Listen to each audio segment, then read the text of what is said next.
Brodreger, Waraleger, Macheger, Jan Chant Brezoneger. Tamaia maitatu duzu, korrika? Jena izbazen? Jena izbazen, bazen. Tu Julia Zai? Angelo Ladro? Chez Glenn, elle se repère, elle prendra de pub. Contrairement à ce que l'on croit souvent, les langues régionales comptent encore plusieurs millions de locuteurs en France. Elles sont chantées, écrites, enseignées, diffusées. Ces langues sont vivantes et on sait ce qu'il faut faire pour les sauver. Mais en France, elles se heurtent encore à des adversaires puissants. Je pense que c'est très important pour les institutions publiques que la langue de la République reste le français. Est-ce qu'on peut craindre que la langue corse disparaisse d'ici à quelques décennies si on ne change rien ? Bien évidemment. Alors, de la Corse à la Martinique, des dizaines de milliers de personnes se battent pour leur survie, car c'est maintenant que tout se joue. La langue créole est une langue officielle aux côtés de la langue française. On a besoin de cette mosaïque-là. On n'est pas tous pareils sur cette terre. Et c'est super important pour se forger notre identité.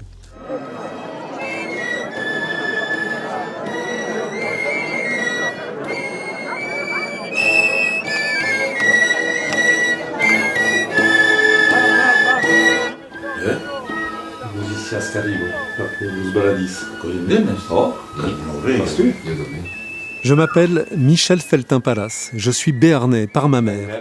Et chaque 15 août, dans le village de Larins, nous nous retrouvons pour vivre notre culture. Nous revêtons ce jour-là non pas des costumes folkloriques, mais des habits de fête, comme le font nos ancêtres depuis des siècles. Nous ne souhaitons qu'une chose, conserver notre langue, non pas à la place du français, mais en plus, car nous avons une langue en plus.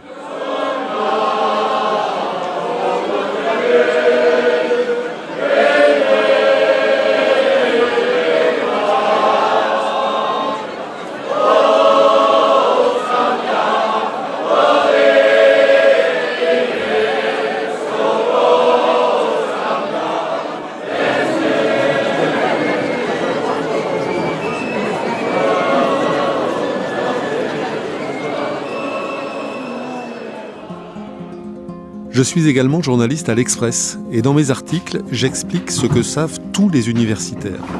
D'un point de vue linguistique, toutes les langues sont égales. Certaines sont devenues langues officielles d'un État, pas d'autres, mais cela ne fait pas de ces autres des dialectes ou des patois. Cela fait d'elles des langues non officielles. C'est tout. La différence entre une langue et un dialecte, c'est que la langue a une armée, a dit un linguiste. Il a raison. Pour ce film, j'ai entrepris un tour de France pour aller à la rencontre de ces langues et de ceux qui les font vivre. Et pour commencer, je vous emmène à Astafort, en Lot-et-Garonne, où vit et travaille leur ambassadeur le plus célèbre. Il défend l'occitan et au-delà, toutes les langues minoritaires de France. On est dans la cour de récréation. Au départ, elle s'appelait cour de récréation, de l'école maternelle des garçons, où j'ai appris à lire et à écrire. Ah oui. Abandonnée qu'elle était, j'ai eu l'idée en 89 ou 10 de la faire revivre avec les rencontres d'écriture qu'on appelle Voix du Sud, qui est un lieu où on fait se réunir des gens auxquels il manquerait quelque chose. Soit l'auteur n'est pas compositeur, soit le compositeur n'est pas auteur, soit les deux cherchent un interprète. Donc on a cherché à avoir des gens des trois spécialités. On les a réunis ici, c'était en 94 la première édition. Et depuis, donc ça fait 30 ans que ça dure, et les gens viennent écrire des chansons ici pendant 10 jours, 2 fois par an. Mais oui, c'est ça qui est chouette. Ceux qui viennent ici sont supposés savoir écrire des chansons. On vient ici pour écrire ensemble. On appelle les rencontres d'Astafort. Et ça a d'autant plus de poids quand c'est des langues et des cultures différentes. Ce sont tous des gens qui chantent en français, on comprend, mais comment fait un Corse pour travailler avec un Basque, un Breton, un Ils se débrouillent. Et avec plaisir, il y a une créativité incroyable. Les langues, alors il y a des formes musicales qui sont plutôt basques, qui sont plutôt corses, qui sont plutôt occitanes, ou catalanes, ou alsaciennes, ou ultramarines même. Et tout ça, ça fait une espèce de... C'est fou ça. Non, c'est formidable. On a besoin de cette mosaïque-là, et c'est ce qui nous forge nos caractères, nos différences, en fait, mais des différences qui ne vont pas, dans mon cas en tout cas, jusqu'au séparatisme, mais juste affirmer qu'on n'est pas tous pareils quoi, sur cette terre, qu'on écoute les mêmes musiques partout sur la planète non plus, donc il faut repartir de la vérité vraie, c'est-à-dire qui était là avant nous, que disait-il, comment parlait-il. Et c'est super important pour se forger notre identité.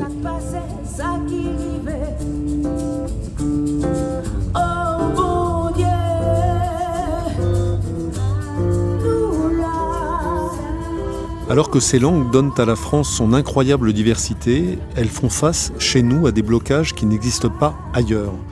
En France, on a tendance à raisonner ainsi.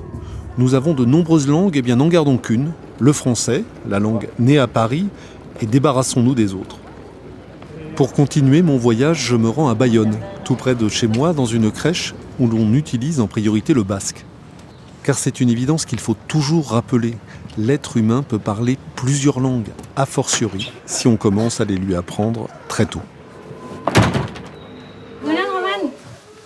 Serda oli ser pachan. Allez.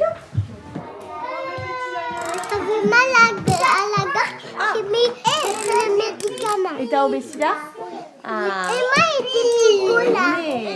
Oh, minar tudo semen? Oui. Oh là là là là, nola egin duzu. Voilà. Ere hemen? Eta nire begida. Badut minar. Ah oui? Bai, ez dut ikusi arbol bat. Eta arbol baten gainean kolpeartu dut. Bum! Ez dut kasuik egin. Me hori, korrika egin dut duelari. T'as pleuré. Ez. Avant tout, on est en mode de garde, donc on a un fonctionnement comme toutes les autres crèches. C'est juste que dans notre projet, on a vraiment l'accent qui est mis sur l'accueil en immersif. Mais la crèche est ouverte à évidemment tout le monde. Quels que soient les projets, quelles que soient les langues parlées, on a des enfants qui parlent français et ukrainien à la maison qui sont ici. Et ukrainien? Et ukrainien, on a une petite qui parle français et arabe à la maison, mais ici elle comprend le basque. Enfin, vraiment, on accueille tout le monde. Ça marche comment? C'est-à-dire que les enfants maîtrisent le basque tous assez facilement? Ça dépend, il y en a pour qui c'est plus difficile? Quand ils vont passer par l'OMA, ils vont finir leurs 3 ans en général de crèche, ils vont être capables de comprendre parfaitement et le français s'ils le parlent à la maison, mais surtout ils vont être capables de comprendre le basque. Et ça, c'est vraiment important.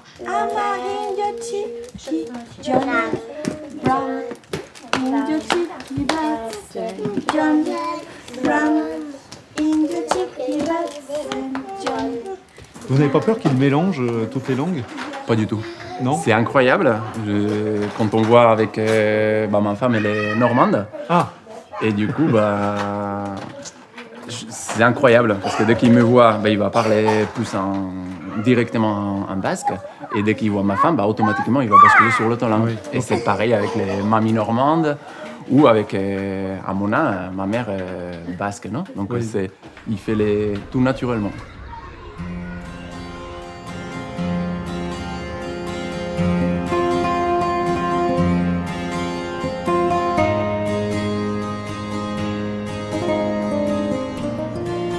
Pour qu'une langue reste vivante, elle doit pouvoir être utilisée partout.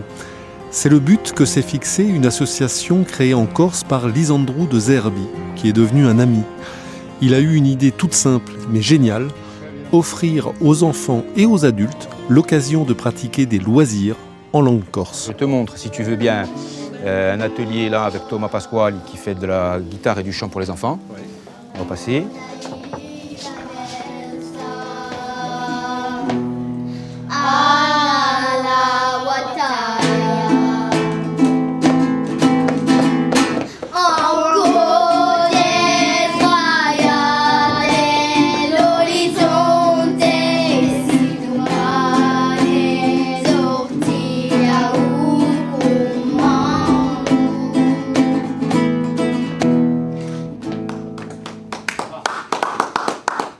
C'est une construction, hein.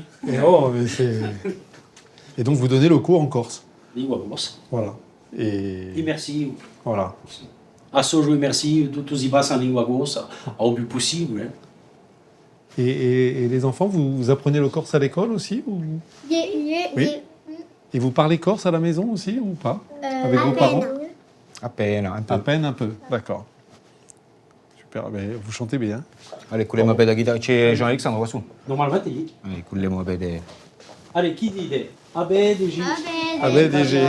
Allez. Tu Giulia sai? Giulio ladro. A ciculada, vai e mette la canta a ciculada, mi piace. Et donc, l'idée, c'est de permettre aux enfants qui apprennent le corse à l'école, par exemple, d'avoir des occasions de parler corse en dehors de l'école aussi. Ouais, le but, c'est de multiplier les endroits où ils entendent et où ils peuvent parler leur langue, où ils sont exposés à la langue, où ils peuvent la parler. Oui. C'est-à-dire qu'ils ont l'école. Ils ont aussi... on a formé des clubs de foot, par exemple, ou des clubs sportifs. On a formé les formateurs qui parlent le corse sur le terrain, ou en tout cas dans l'activité. Donc ça leur fait encore une activité périscolaire où ils entendent le corse. Et puis ici, ils ont encore une activité culturelle en langue corse. Donc on essaie de multiplier les endroits pour qu'ils s'aperçoivent que leur langue n'est pas exotique et n'est pas une anomalie sur le territoire dans lequel ils vivent. Quelqu'un qui veut apprendre la photo, quelqu'un qui veut apprendre le dessin, quelqu'un qui veut apprendre la guitare, de faire en sorte que ce besoin soit assouvi en langue corse. Et comme ça, c'est la langue de l'apprentissage direct. S'ils veulent progresser, il faut qu'ils maîtrisent l'écoute et la reproduction en langue corse. Je viens apprendre la guitare, mais je vais faire des progrès en corse. Exactement, exactement. Ce ne bauli. Li conosci appena o mica tutti? Pas tous. Voilà, mica tutti. Cecilie Foarekin. Agur agur eta ongi etorri Euskal Magazinera. Uda berrian sartzen gara gaur egunak luzatzen hasiak dira eta zuek behar ba kanpoan ibiltzeko. Au Pays Basque comme en Corse, le service public de l'audiovisuel joue un rôle positif en montrant que les langues régionales ne sont pas réservées à la vie rurale. Online ikastola bihitzez presentatu behar diguzu. Da, gure herriko ikastola, tipia eta nitzen nahi dena, ere? Baitugu egun eta hamar ikasle. Ez da hain tipi, Ez da tipia, herri txiki batentzat. Eta nik azken urta dut hor, guraso gisa. La place du basque sur la radio de service public au Pays Basque, elle est à peu près de 13 heures hebdomadaires. 13 heures hebdomadaires. 13 heures hebdomadaires, avec du programme spécifique tous les jours, du lundi au dimanche inclus, à la mi-journée, pendant 1 heure. Et ce qui est intéressant, c'est que vous montrez que ces langues sont parfaitement adaptées à la modernité, pour peu qu'on leur laisse une place. Mais bien sûr, on peut tout faire en langue basque. C'est une langue qui est très vivante. On peut parler de réalité virtuelle, par exemple. J'ai reçu il n'y a pas très longtemps un jeune qui habite ici, au Pays Basque, et qui développe son entreprise de réalité virtuelle pour pouvoir s'adresser à un public qui est bloqué dans les EHPAD. Et nous, on est vraiment un pont, un relais entre ces gens et nos auditeurs pour montrer ce qui se fait au Pays Basque.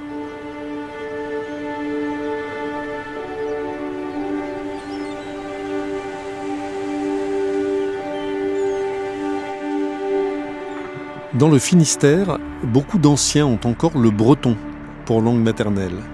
Le problème, c'est que les salariés des EHPAD ont du mal à dialoguer avec eux.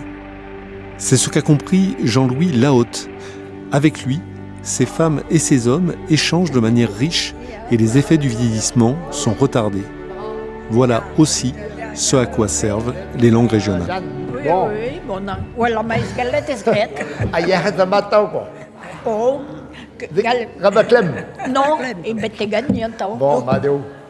Bembis, va jornaleresco. No, bepesaneu. Va bugale nos prene de rio. Adesso desketo hedome.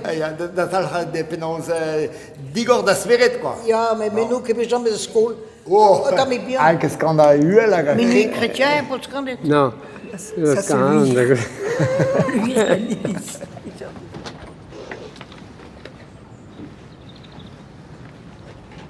Et là, on est peinard, je peux te dire. Pont de Mirabel, tu les connais? Oui, sous Pont de Mirabel. C'est un bien, ça.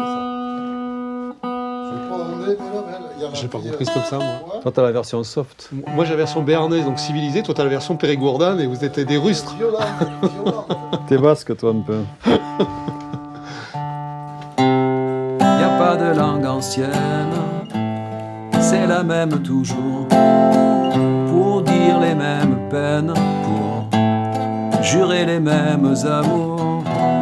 C'est écrit dans vos pages, mieux et bien avant nous. Rockstar del medio d'âge, senda balem des bourses. Rockstar du Moyen-Âge, c'est une super formule. Oui. formule de Claude Sicre, qui est venu un jour ici en me disant « Mais il faut que tu parles des troubadours, c'était les rockstars du Moyen-Âge ». Bon, ça a fait tilt. Et quand il est parti, j'ai fait le texte et ensuite j'ai donné une bonne partie de la chanson à traduire à Jean Bonnefond. Et du coup, dans la chanson, j'ai mis comme ça ou s'immisce comme ça quelques phrases en occitan. Et vous expliquez avant de chanter que vous allez chanter une partie du texte en occitan. J'explique, ouais. Qui est une langue minoritaire en France, etc. Et les gens transposent leur propre langue minoritaire. Je crois, c'est ce que j'ai entendu déjà partout en France. J'ai eu ce retour-là, comme si avant la chanson, on me remerciait déjà d'aborder un thème comme ça. Dans le petit monde des langues de France, certaines sont plus méprisées que d'autres. C'est le cas du picard, que beaucoup considèrent comme une vague déformation du français. Ils ont tort. Cette langue a été prestigieuse et compte encore plusieurs centaines de milliers de locuteurs. La preuve, avec cette pièce de théâtre, pour laquelle près de 300 personnes se sont déplacées. Mais t'es comme ça, mis Jacono dans le village. Ouais, mais attends. Elle a raison, Suzette. C'est marrant, le peinture, quand elle comprend. Hein. Mais bon, tu n'as qu'une tête, il te faut du temps pour le comprendre. Hein. Mais dis donc, dis, je vais te foutre une barre. Tiens, notre tête, elle va faire 3 tours, je vais te le dévisser, tu vois. Mais tu vois, si je refaire le portrait d'un homme comme qui, comme lui, déjà, j'y peindrai une chapeau de bière d'un siècle, un yeux qui ravise une femme par ici, l'autre qui ravise un match de foot par là, et puis une gueule, comme une trappe à coulons.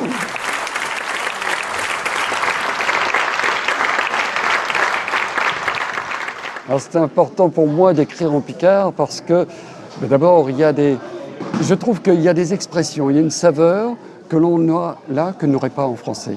Comme je le disais, je suis né dans un café et dans ce café il y avait des vieilles personnes qui parlaient picard et je me suis régalé à les écouter. Mais par exemple, j'ai pu entendre un monsieur qui disait j'ai tellement de bouteilles dans le cave que celle de soin sera aplatie. Et c'est extraordinaire quand même d'entendre ça. Et ça, vous mettez ça dans une pièce de théâtre, les gens rigolent énormément.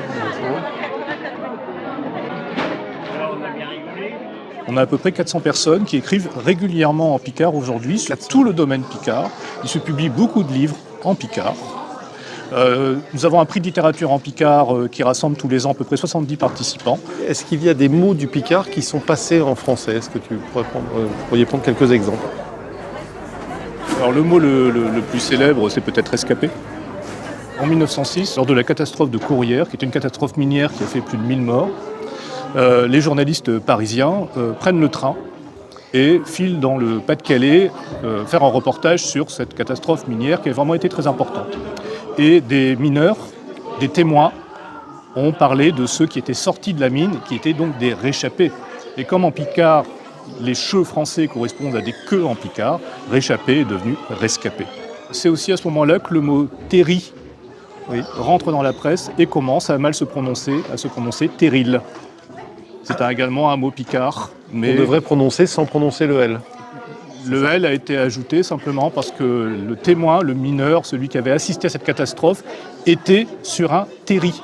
Et le journaliste à qui il est en train de raconter, moi j'ai tout vu, j'étais sur le terri, il lui a demandé mais comment écrivez-vous terri? Ça se termine comment?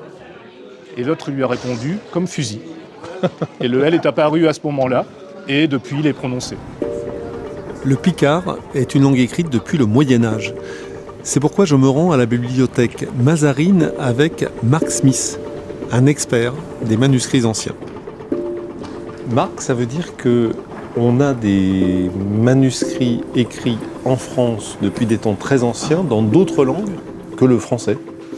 Effectivement, à la fois dans des variétés du français qui n'est pas encore standardisé, des graphies particulières qui reflètent des prononciations propres à telle ou telle partie de la France. Donc ça c'est plutôt dans le nord? Là c'est dans le nord, c'est tout le domaine dit de langue d'Oïl. Oui. Donc le pays où on dit Oïl, donc pour dire oui. Ouais, c'est ça, ce qui va devenir oui. Et voilà, par opposition à la langue d'Oc, qui est la langue du Midi, où on dit Oc pour dire oui. D'accord. Et ça veut dire qu'il existe soit une littérature, soit des bibles, soit des documents administratifs écrits dans d'autres langues que le français depuis le Moyen-Âge. avant même l'imprimerie. Oui. Ce manuscrit, c'est un manuscrit du XIVe siècle qui est ce qu'on appelle une Bible moralisée, c'est-à-dire une Bible adaptée pour l'usage d'un laïc qui ne connaît pas le latin.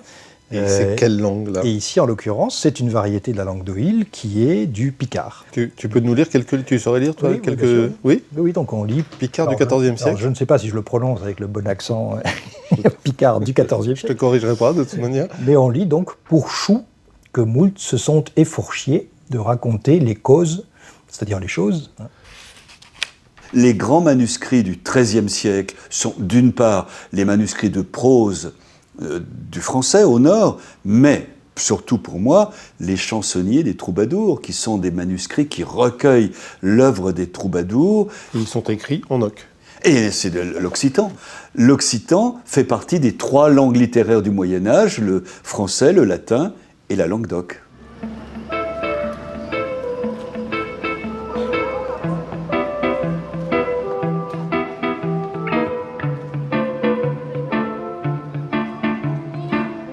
Encore aujourd'hui, en France, de nombreux auteurs publient des livres dans d'autres langues que le français. C'est le cas notamment pour le basque. Egunon.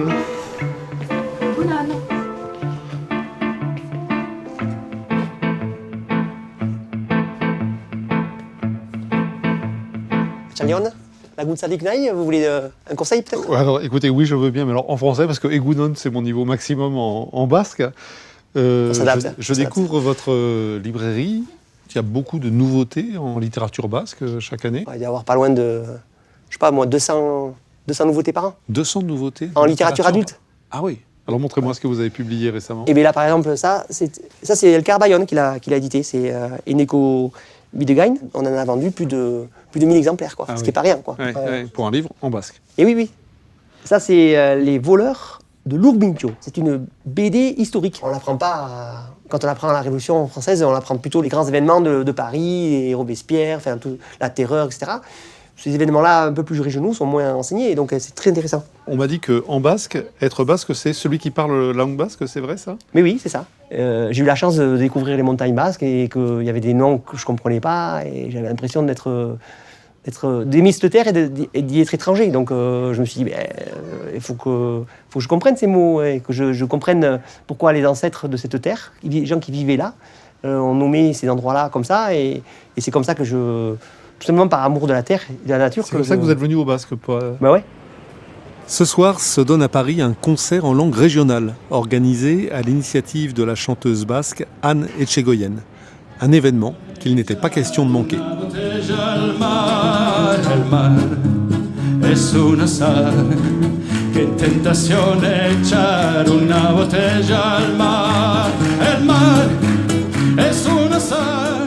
Est-ce que vous ne vous êtes pas dit, j'aurais dû chanter en français, j'aurais eu plus de succès, plus de pitch? Non, parce que quand commençai a cantar, cantavi en anglais. Après, mi renderi conto al liceo. Mi renderi conto che avevo més de succes a meus filhos. Cita che non parla in inglese. Perché eri més original, si volete. Eri més sorprendente. Der Meier, der bringt uns blemle viel. Der Meier, der bringt uns blemle viel. Zucht warm und Gütze Leber und ich weiß, wer ich will. Und ich weiß, wer ich will. Étant jeune papa, je me rends compte à quel point c'est important de transmettre aussi sa langue maternelle ou les langues qui nous tiennent à cœur. Et il y a énormément de sensibilités différentes du français, que je chante également, évidemment, avec grand plaisir. Mais c'est cette différence, c'est ces nuances. En fait, pour moi, la langue, c'est un peu comme un instrument. J'aime bien changer d'instrument, en fait, comme j'aime bien changer de langue.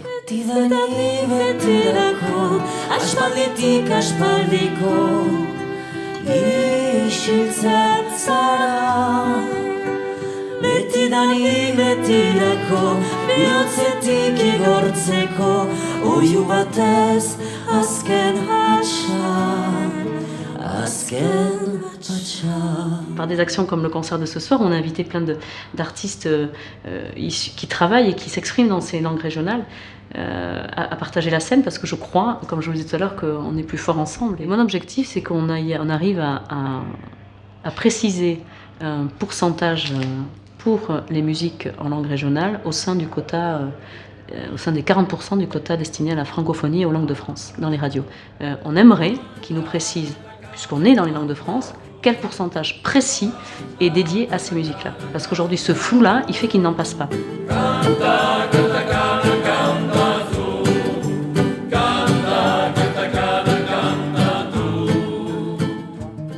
Si les langues régionales sont moins pratiquées aujourd'hui qu'hier, ce n'est pas le fait du hasard. Depuis plusieurs siècles, la France mène une politique répressive à leur égard. L'historienne Rosen Miline a consacré une thèse à ce sujet. Il y a eu une volonté de l'État français de détruire, d'éradiquer, comme on disait, de faire disparaître les langues régionales. Ça, c'est dans tous les textes. On fait souvent remonter ça à la période de la Révolution. Alors, c'est pas tout à fait la Révolution, parce que pendant la Révolution, les premières années, il y a eu une politique de traduction de tous les textes, comment dire, la Déclaration des droits de l'homme, tous les nouveaux décrets. On la traduisait dans toutes les langues de France. On les traduisait dans toutes les langues de France. Les gens comprennent. Voilà, exactement, parce qu'il fallait propager les idées de la Révolution. Mais alors après, arrive la terreur. La terreur, c'est Robespierre, le comité de salut public, etc., où on coupait les têtes pour un rien.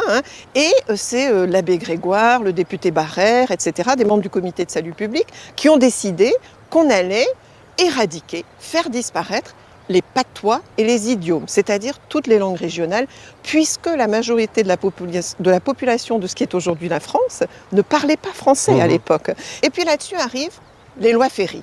Donc ça, c'est 1882. L'instruction devient obligatoire. Et donc, la seule langue autorisée à l'école, qui est elle-même obligatoire, c'est le français. Qu'est-ce que ça a comme conséquence, que le français soit la seule langue de l'école? Eh bien, ça veut dire que toutes les autres langues sont interdites de citer à l'école. Et c'est là que tout se joue, en fait. Puisqu'à partir du moment où les enfants ont interdiction de parler leur propre langue, comment voulez-vous que ces langues perdurent ?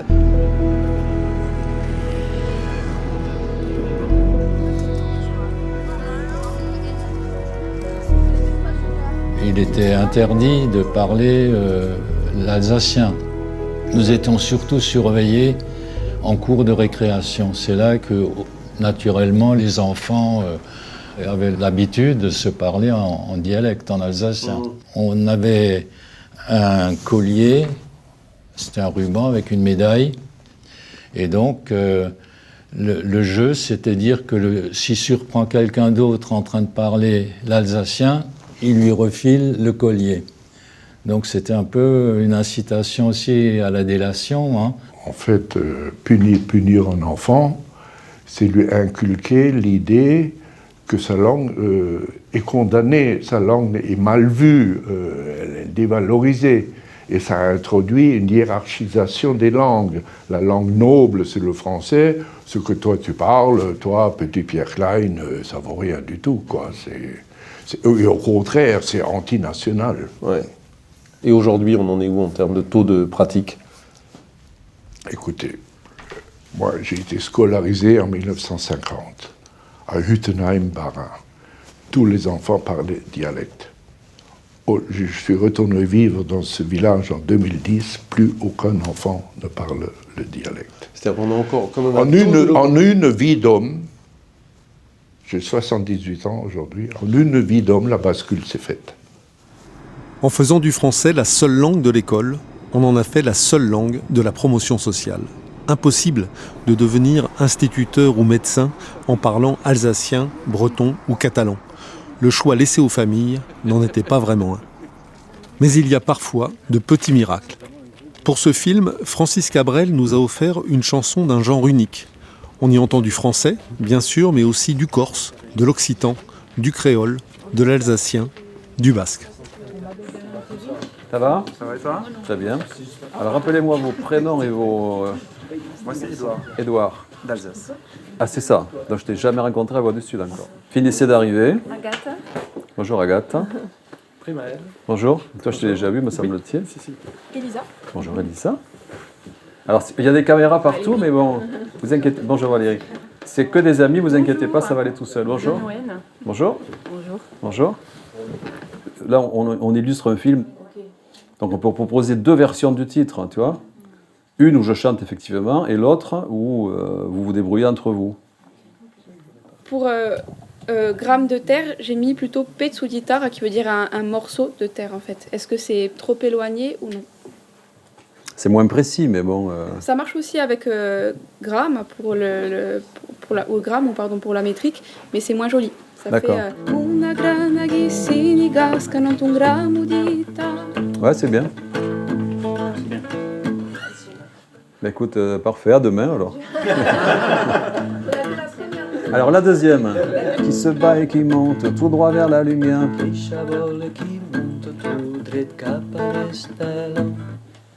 Nickel. Donc j'ai changé qui monte vers l'étoile. Hein. Ah ouais. Ouais, non mais ouais. Pour que ça rime avec terre et Ouais, stelle. d'accord. En buvant aux averses, en évitant les coups.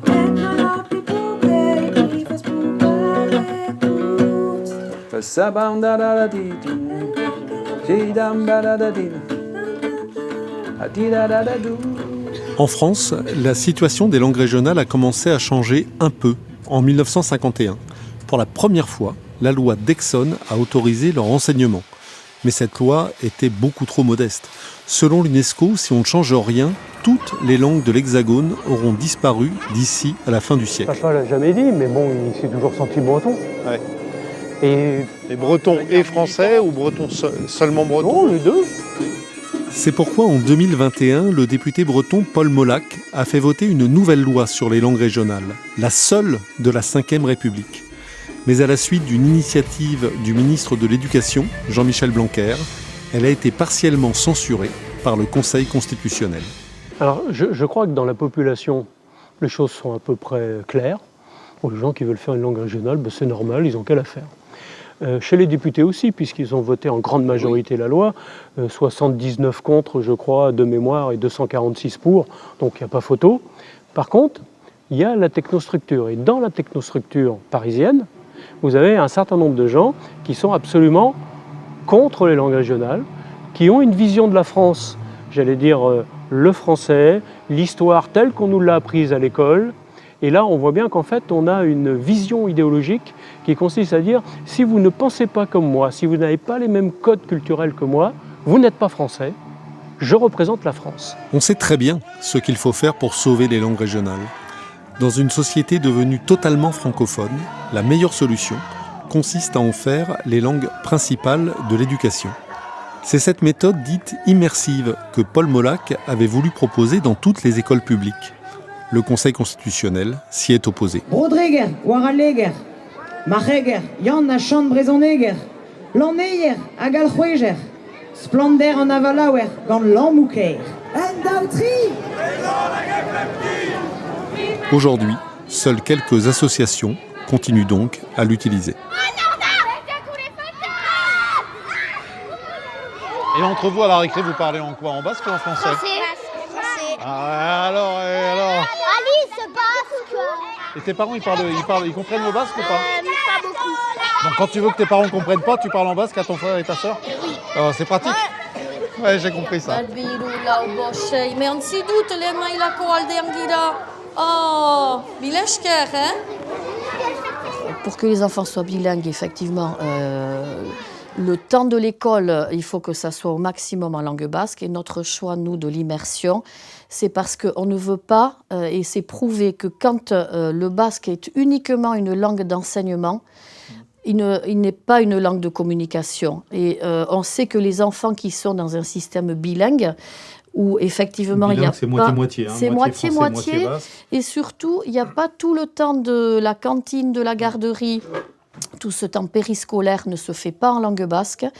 Tandis que nous, ça permet que l'enfant sache communiquer dans toutes les situations de la vie courante, puisqu'il communique du matin au soir en langue basque. Orduan, hor baduzue testu bat.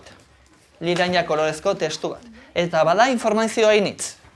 Haren biztan lekopurua, 34 Kakotx bederatzi milioitik, hogeita hamazazpi kakotx bi milioira emendua. Mais alors, pourquoi la France interdit-elle la méthode reconnue comme la meilleure pour préserver sa diversité culturelle ? Je pense que ça serait considéré comme un recul que des langues régionales puissent, par exemple, que des conventions puissent être signées en langue régionale, que des examens puissent être passés en langue régionale. Donc ça peut poser des questions qui ne sont plus d'ordre de la langue, qui sont de l'ordre de l'État. Les langues régionales seraient-elles une menace pour l'unité nationale ? Des hommes politiques de tous bords en sont convaincus. Nous ne sommes pas favorables au développement aujourd'hui de ces écoles régionales, notamment qui pratiquent l'enseignement immersif. Car tout cela va de pair parfois avec toute une série d'idéologies identitaires anti-républicaines qu'il faut observer. Je le dis, mais si. J'ai 40 ans d'enseignement et 40 ans d'enseignement du Corse. Je pense qu'à un moment donné, le Corse doit sortir de l'école, il doit revenir dans la société. Faites-en une langue. Faites-en une langue. L'histoire de la nation française est... C'est vous qui fermez la porte. Non, sur ce sujet-là, peut-être, oui, si vous voulez. Jamais fermé la porte, ouvrez les fenêtres. C'est important. Je l'ai ouvert la langue, c'est l'avenir. Mais si ouvrir une fenêtre, c'est d'accord avec vous, on finit enfermé. Mais dans votre toilette, à vous. Non. Ah, mais... Je pense que c'est très important pour les institutions publiques que la langue de la République reste le français. C'est écrit dans la Constitution, c'est ce qui nous unit tous. Ça n'interdit pas, dans beaucoup d'autres circonstances, de parler la langue régionale. Mais si on veut qu'on se comprenne tous, si on veut par exemple qu'il y ait un rayonnement vers le reste du pays de ce qui se dit dans une assemblée, il est important que ça se passe dans la langue qui est notre langue commune, c'est-à-dire le français. Les gens qui disent que c'est bien pratique d'avoir une langue commune, on peut leur répondre que oui, bien sûr, à condition qu'on ne confonde pas langue commune et langue unique. Et en France, on confond les deux. On traite les gens à la fois comme individus et comme collectifs, comme si tout le monde était français de la même façon, avec la même histoire, la même géographie, la même langue. Et du coup, sous ce vernis d'une unité prétendue, ça menace davantage l'unité de la société que ça la garantit. Tous les linguistes le savent, une langue ne vit pas seulement d'amour et d'eau fraîche. Si on l'exclut de la vie publique, à terme, on la condamne à la disparition dans la vie tout court. Il segretario di Sienza è obbligato ad andare a una riunione a domandare come c'è più segretari di Sienza. C'est pourquoi des élus se battent pour utiliser leur langue à côté du français dans les assemblées politiques locales. C'est notamment le cas en Corse. A maniera volta di contornare è di mica vagase della decisione della Francia.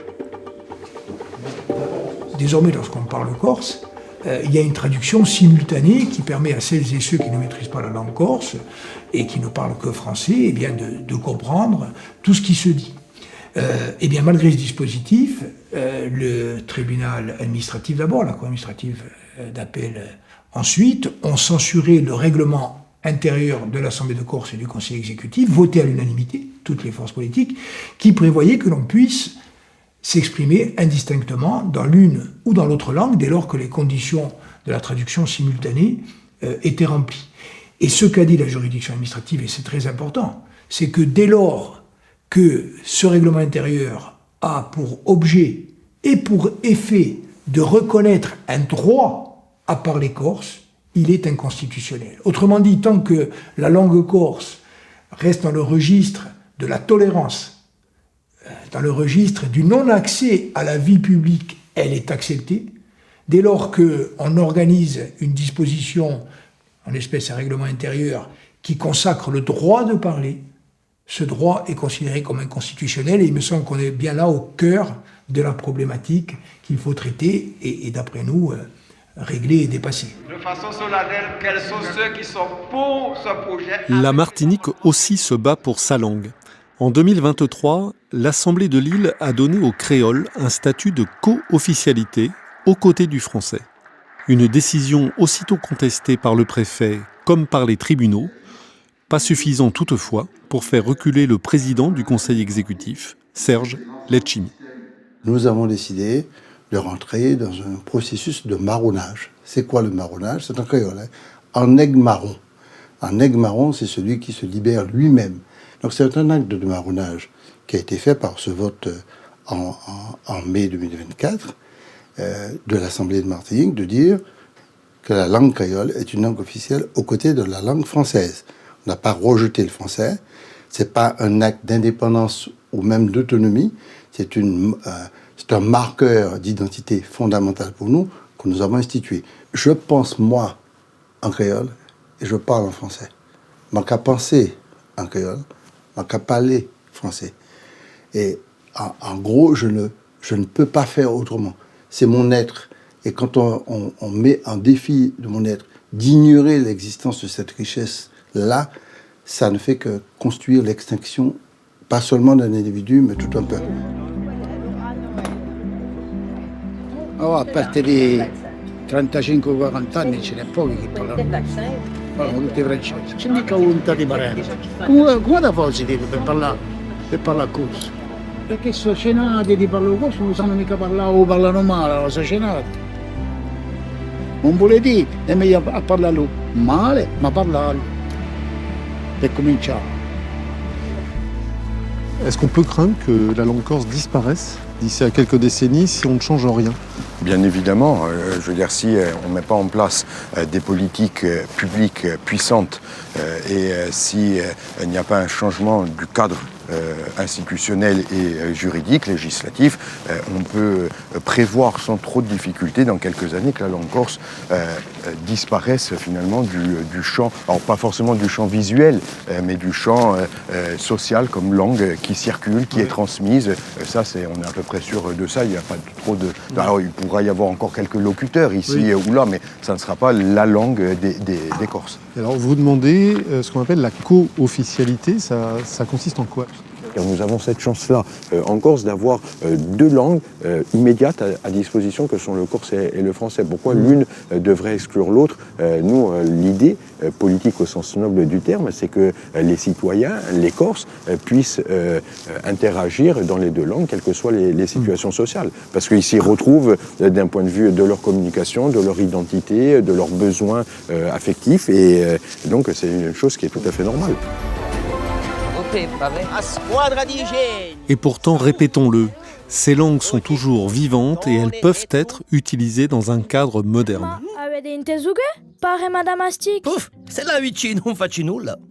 Les langues régionales existent. Tout le monde est d'accord pour dire qu'elles sont une richesse. Et les scientifiques, au premier rang, expliquent qu'une langue minorée, sans statut pour organiser sa défense et sa transmission, est voué à disparaître. Donc sortons de l'ambiguïté. Soit vous dites, écoutez, nous on considère que les langues régionales sont un danger, mais à ce moment-là, il ne faut pas en flatter les vertus et il faut acter qu'on organise leur disparition. Soit on considère vraiment qu'elles sont une richesse pour tous les citoyens et à ce moment-là, on organise leur développement et il faut aller vers une évolution profonde du système juridique et politique. Un exemple précis, crèche bilingue, tout à fait légale. Il y a beaucoup d'enfants qui sont inscrits, et tant mieux. On recrute, et lorsqu'on cherche à recruter, on cherche notamment des intervenantes et intervenants au sein de la crèche en disant crèche bilingue, nous voulons et nous recherchons des personnes bilingues.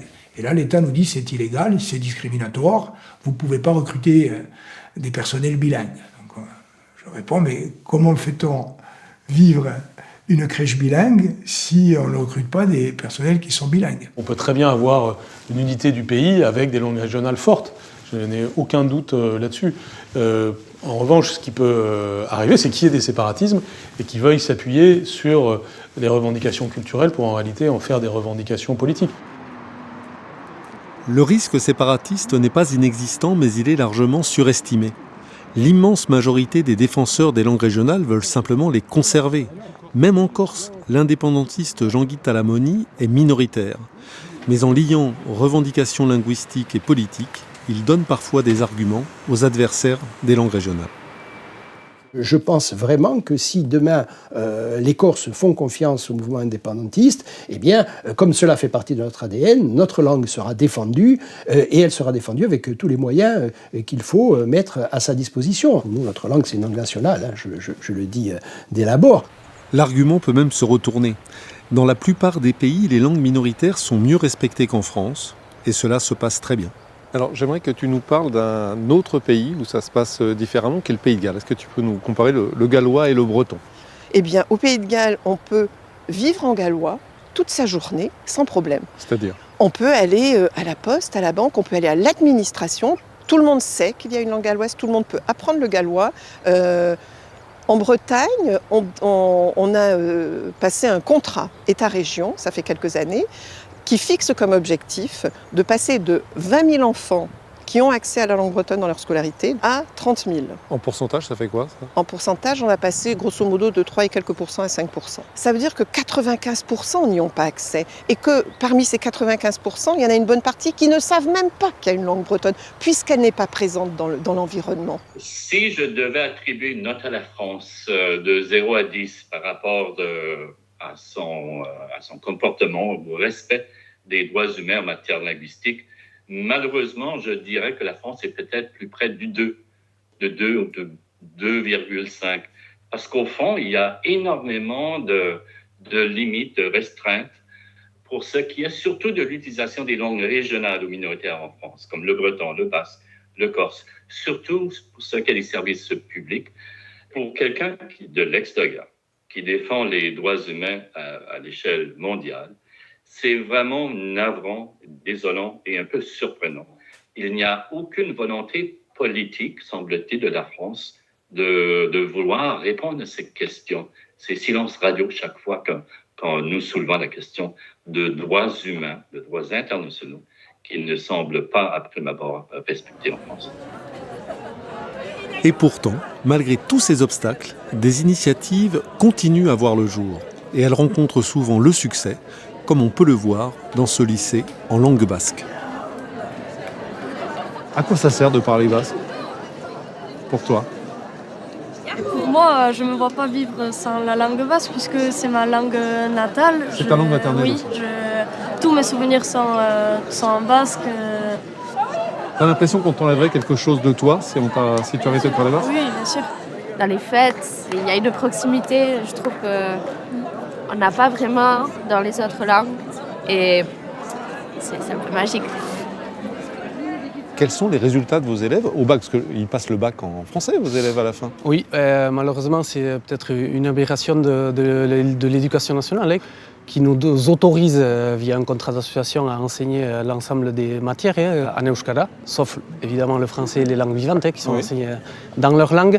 Mais à la fin de leur cursus scolaire, au baccalauréat, nos élèves n'ont pas le droit de composer les examens en basque, dans la langue où ils ont appris. Donc ils sont autorisés à apprendre, mais ils ne sont pas autorisés à montrer ce qu'ils ont appris dans leur langue. Mais alors, de ce fait, ça doit les handicaper. Quels sont leurs résultats au bac?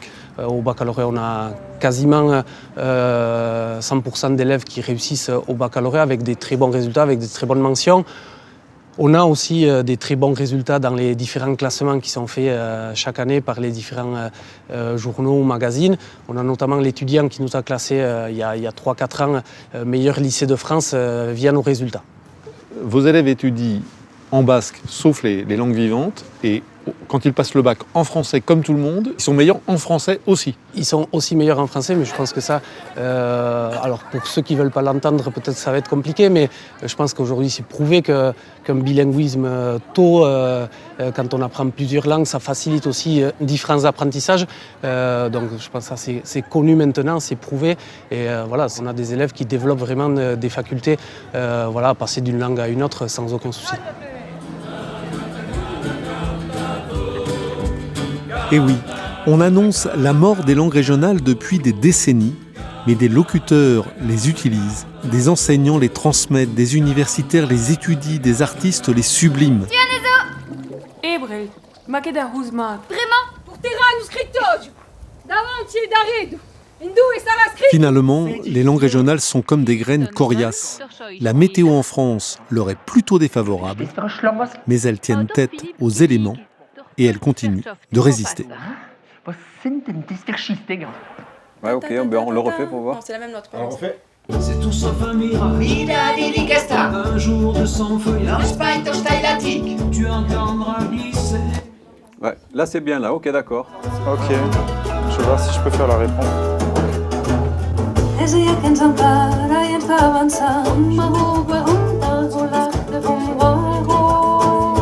La langue en plus, c'est ça le vrai titre. Ouais. Donc il se passe quelque chose, il y a un mystère. Qu'est-ce qu'elle est, qui est-elle, d'où elle sort, etc. Alors moi je trouvais que ça c'était un bon départ en fait pour la rêverie qui est nécessaire au départ à l'écriture de chansons. Et donc cette histoire de graine qui n'a aucune chance en fait, mais qui s'arrange avec le peu que la météo lui donne et que le ciel lui envoie en fait, et qui arrive à grandir et à produire elle-même une nouvelle graine, et puis l'histoire continue. Je trouvais que c'était un parallèle avec ces langues en fait que l'État centralisateur a tenté d'étouffer, et donc qui sont quand même repartis, parce qu'il y a des qui se sont jamais endormis vraiment, mais qui repartent avec la volonté de plein de jeunes, de plein de gens.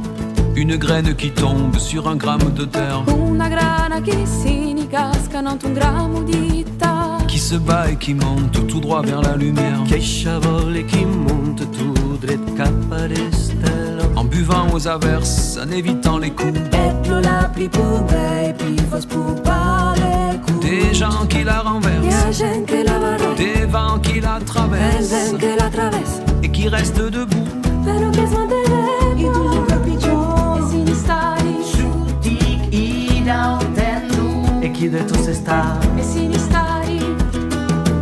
C'est l'histoire du monde, t'en verras pas la fin. La racine est profonde, c'est d'elle que l'on tient.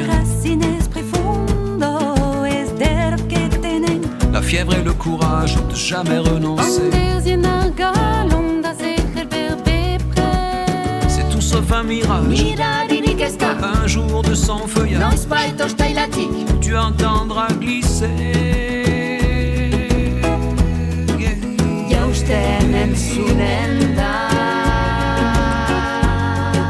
Un autograno che tu su un autograno.